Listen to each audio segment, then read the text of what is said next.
തക്കാളി സബോളൊക്കെ തൊലി കളഞ്ഞ് നന്നാക്കാം. ഞാൻ വീഡിയോ എടുക്കുന്നതാണ് കേട്ടോ. നന്നാക്കണേ. എനിക്ക് രാത്രി മുട്ട വേണം. ഞാൻ ഉണ്ടാക്കണം. നന്നാക്കട്ടെ കേട്ടോ. അങ്ങനെ ഞാൻ സബോളയൊക്കെ നന്നാക്കി. കുറച്ച് സബോളയും കുറച്ച് തക്കാളിയും മതിയായിരുന്നു. തക്കാളി ഇത്തിരി കൂടിപ്പോയി, എന്നാലും സാരില്ലാന്ന് തോന്നുന്നു. ഇനി നമുക്കിത് പാത്രത്തിലിടണം. അതിന് പാത്രം വയ്ക്കാം. പാത്രം വെച്ചിട്ടുണ്ട്. ഈ തീ ഓണാക്കാം.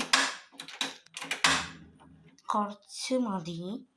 ഇനി ഇങ്ങനെ ഇരുന്നോട്ടെ. ഇനി വെളിച്ചം വയ്ക്കാം. ഞങ്ങൾ ഉണ്ടാക്കിയ മഞ്ഞൾപ്പൊടിയാണ്. ഞങ്ങൾ പൊടിപ്പിച്ച മഞ്ഞൾപ്പൊടി കേട്ടോ ഉണ്ടാക്കിയാണ്. മഞ്ഞൾപ്പൊടി വേണം. വെളിച്ചെണ്ണ ഒഴിക്കാം. തുണ്ട് ഒഴിച്ചാൽ മതി.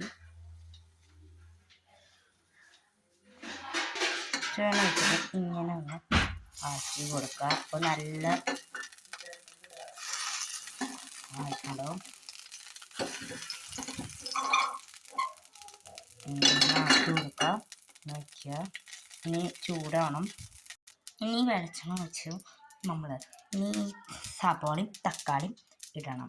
സബോളയും തക്കാളി നമുക്ക് കയ്യിൽ വേണമല്ലോ. കയ്യിലെടുത്തിട്ടുണ്ട്. ഇനി കലക്കി കൊടുക്കുക.